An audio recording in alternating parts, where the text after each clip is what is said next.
BBC news live കൊച്ചിയിലേക്ക് സ്വാഗതം. ഈ വാർത്തകൾ നിങ്ങൾക്കായി അവതരിപ്പിക്കുന്നത് Leotech solar solutions powered by Mile foodstuffs Mookkannoor, Grazia tours and travels near Cochin airport and Cochin Kalabhavan Angamaly franchise. ഗവർണർക്ക് കനത്ത തിരിച്ചടി. ഡിജിറ്റൽ സാങ്കേതിക സർവകലാശാലകളിൽ സ്ഥിരം വിസിമാരെ സുപ്രീം കോടതി നിയമിക്കും. ഗവർണർക്ക് കനത്ത തിരിച്ചടി.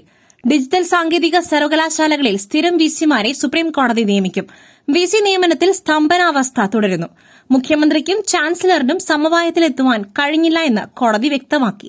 മുഖ്യമന്ത്രിയും ചാൻസലറും തമ്മിൽ കത്തുകളുടെ കൈമാറ്റമൊഴികെ മറ്റൊന്നുമുണ്ടായില്ല എന്നും കോടതി വ്യക്തമാക്കി.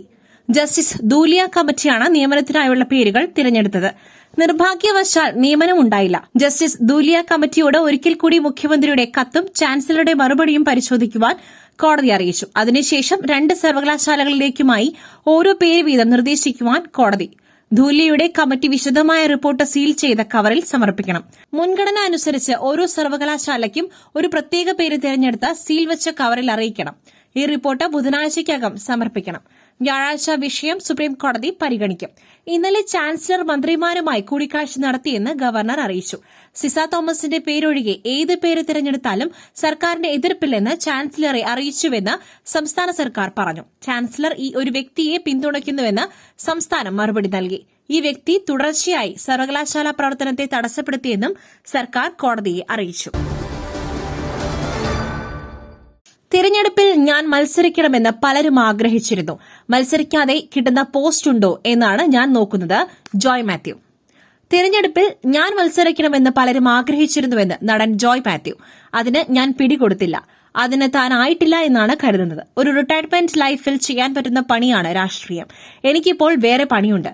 മത്സരിക്കാതെ കിട്ടുന്ന വല്ല പോസ്റ്റുമുണ്ടോ എന്നാണ് ഞാൻ നോക്കുന്നത്.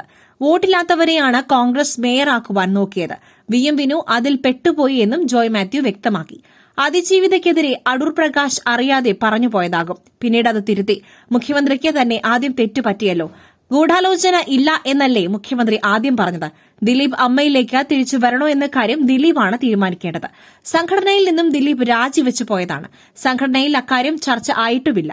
അതിന് കുറെ നടപടിക്രമങ്ങളുണ്ട്. മറ്റ് അസോസിയേഷൻ പോലെ അല്ല അമ്മ. നടിയെ ആക്രമിച്ച കേസ് തന്റെ നിലപാട് 2017 തന്നെ വ്യക്തമാക്കിയിരുന്നു. ഇത് കോടതി വിധിയാണ്. വിധിയെ അംഗീകരിക്കുകയാണ് വേണ്ടത്. അപ്പീൽ പോകാനുള്ള വിധിയെ വിമർശിക്കേണ്ടതില്ല. ദിലീപിന് ഗൂഢാലോചന ഉണ്ട് എന്ന് തോന്നുകയാണെങ്കിൽ നിയമപരമായി മുന്നോട്ട് പോകണം. ശബരിമല വിഷയം തെരഞ്ഞെടുപ്പിൽ സജീവ ചർച്ചയാണ്. അയ്യപ്പൻ മലയാളികളുടെ പ്രിയപ്പെട്ട ആളാണ്. അവിടുന്ന് മോഷണം നടന്നു എന്നത് വാസ്തവമാണ്.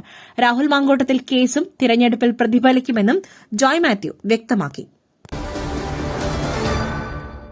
ദിലീപ് തെറ്റുകാരനല്ലെന്ന് കോടതി പറഞ്ഞിട്ടുണ്ടെങ്കിൽ അത് കോടതിയുടെ ബോധ്യമാണ്. അതിനെ മാനിക്കുന്നു സത്യൻ അന്തിക്കാട്. നടിയെ ആക്രമിച്ച കേസിലെ കോടതി വിധിയെ പൂർണ്ണമായി മാനിക്കുന്നുവെന്ന് ചലച്ചിത്ര സംവിധായകൻ സത്യൻ അന്തിക്കാട്.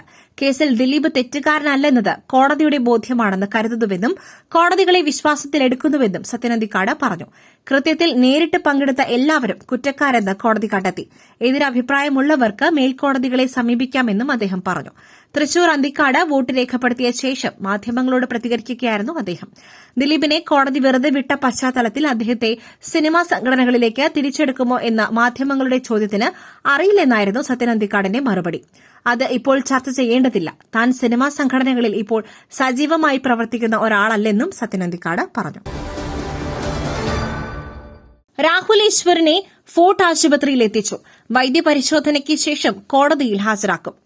അതിജീവിതയെ അപമാനിച്ച കേസിൽ രാഹുൽ ഈശ്വറിനെ ഫോർട്ട് ആശുപത്രിയിൽ എത്തിച്ചു.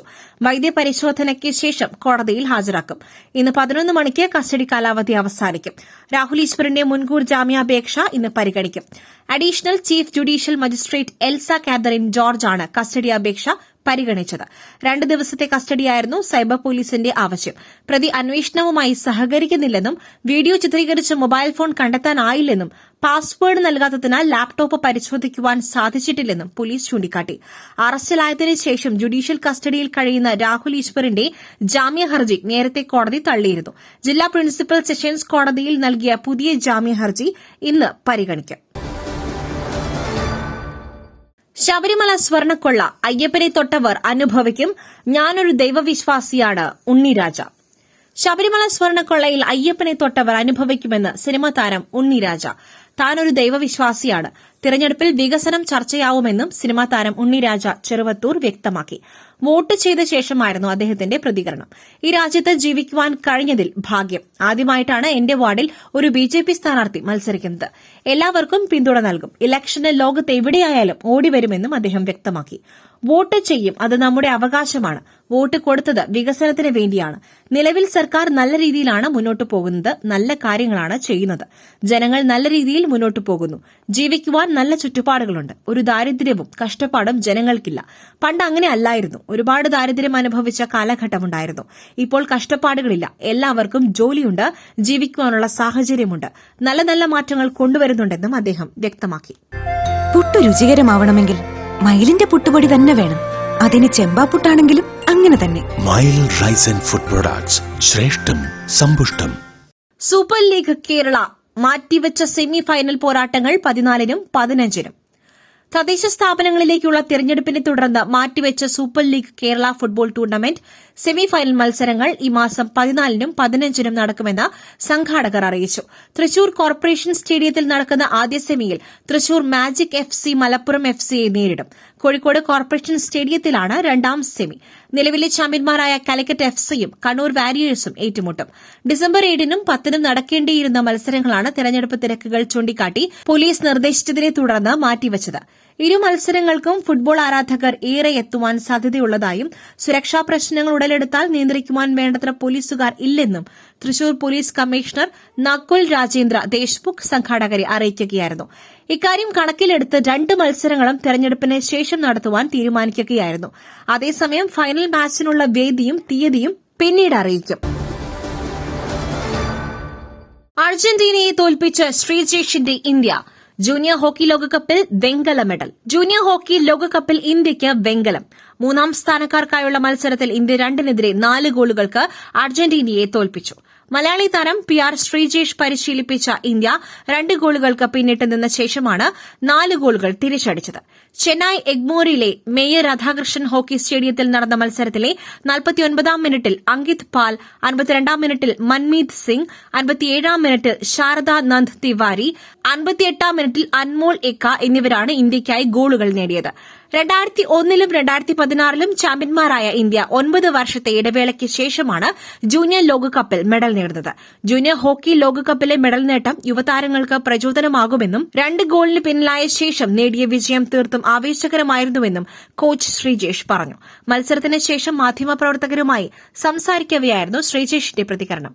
ഫൈനലിൽ പ്രവേശിക്കുവാൻ ഇന്ത്യൻ ടീമിനായില്ലെങ്കിലും മറ്റു മത്സരങ്ങളിലെല്ലാം നന്നായി കളിക്കുവാൻ താരങ്ങൾക്ക് കഴിഞ്ഞതായും അദ്ദേഹം കൂട്ടിച്ചേർത്തു. മറ്റൊരു വാർത്തയുമായി കണ്ടുമുട്ടുന്നതുവരെ നന്ദി, നമസ്കാരം.